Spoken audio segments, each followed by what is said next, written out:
SBS 뉴스입니다. 북한이 통일부의 대남 전단 살포 중단 촉구와 관련해 남북 합의는 이미 휴지장이 됐다며 계획을 변경할 의사가 전혀 없다고 밝혔습니다. 북한 노동당 통일전선부는 오늘 대변인 담화에서 전단 살포가 북남 합의에 대한 위반이라는 것을 몰라서도 아닐 뿐더러 이미 다 깨어져 나간 북남 관계를 놓고 우리의 계획을 고려하거나 변경할 의사는 전혀 없다고 강조했습니다. 이어 전체 인민의 의사에 따라 계획되고 있는 대남 보복전단 살포 투쟁은 그 어떤 합의나 원칙에 구속되거나 고려되지 않을 것이라는 것을 재삼 분명히 밝힌다고 말했습니다. 앞서 어제 통일부는 북한이 전단을 대량으로 제작해 살포 준비에 착수했다고 밝히자 남북 간 합의의 명백한 위반이라며 유감을 표명했습니다. 코로나19 소규모 집단 감염이 이어지는 가운데 정부가 방문 판매업체와 물류센터, 대형 학원, 뷔페 식당도 고위험시설로 지정하기로 했습니다. 정세균 국무총리는 정부 서울청사에서 열린 코로나19 중앙재난안전대책본부 회의에서 방역수칙 준수를 의무화하는 유흥주점 등 기존 고위험시설에 이들을 추가하겠다고 발표했습니다. 새로 고위험시설로 지정된 업체들에는 23일 오후 6시부터 방역수칙 준수 의무가 부과됩니다. 문재인 대통령은 3차 추경안 국회 처리가 지연되는 데 대해 6월 통과가 무선돼선 안 되며 비상한 방법을 강구해야 한다고 말했습니다. 강민석 청와대 대변인은 문 대통령이 국회 원구성 협상 교착으로 3차 추경안이 심의 착수조차 이뤄지지 않은 상황과 관련해 추경이 늦어질수록 국민 걱정이 커진다고 우려했다고 말했습니다. 이어 국회가 6월 중 추경안을 반드시 통과시켜주길 간곡히 당부드린다고 덧붙였습니다. 코로나19 확산 우려에도 대규모 대선 유세를 재개한 도널드 트럼프 미국 대통령이 코로나19 검사 속도를 늦추라고 지시했다고 밝혀 논란이 일었습니다.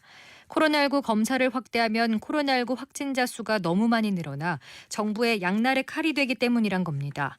이 발언이 논란이 되자 트럼프 대통령 측은 농담이었다며 진화에 나섰지만 언론의 집중 포화가 이어졌습니다.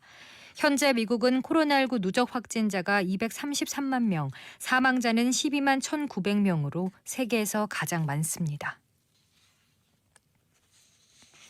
빛 반사율이 높아 가시성이 좋은 8자리 반사필름식 차량 번호판이 다음 달부터 도입됩니다. 해당 반사필름식 번호판에는 국가 상징 문양인 태극과 영문 국가 코드인 KOR 그리고 홀로그램 디자인도 추가돼 위변조 방지 효과도 높아졌습니다. 국토부는 지난해 9월 자동차 번호 체계를 7자리에서 8자리로 개편한 데 이어 다음 달부터 8자리 반사필름식 번호판을 추가 도입한다고 밝혔습니다. 상품에 대한 불만이 있는 후기는 게시판 하단으로 내리고 좋은 후기만 위로 올리는 등 소비자를 속인 사회관계망 서비스 SNS 기반 온라인 쇼핑몰 7곳이 적발됐습니다. 공정거래위원회는 오늘 SNS 기반 쇼핑몰 7곳에 전자상거래 등에서의 소비자 보호에 관한 법률을 위반한 혐의로 과태료 총 3,300만 원을 부과하고 시정 명령을 내렸다고 밝혔습니다. SNS 기반 쇼핑몰이란 인스타그램에서 홍보하고 별도의 인터넷 홈페이지를 통해 제품을 팔거나 아예 SNS를 통해 거래하는 곳을 말합니다. 오늘 밤과 내일은 전국이 대체로 맑겠습니다. 밤사이 강원 영서 남부와 충북 북부, 전라 내륙 지역에는 천둥 번개를 동반한 비가 내리는 곳이 있겠습니다. 세종과 대전, 충북 충주시와 충남 천안시, 경북 의성군 등에는 내일 오전 11시를 기해 폭염주의보가 내려집니다. 내일 낮 최고 기온은 25도에서 35도로 오늘보다 더 덥겠습니다. 내일은 원활한 대기 확산으로 미세먼지는 좋음에서 보통 수준을 보이겠습니다. 서울의 현재 기온은 31도입니다. 주시은입니다. 뉴스를 마칩니다. SBS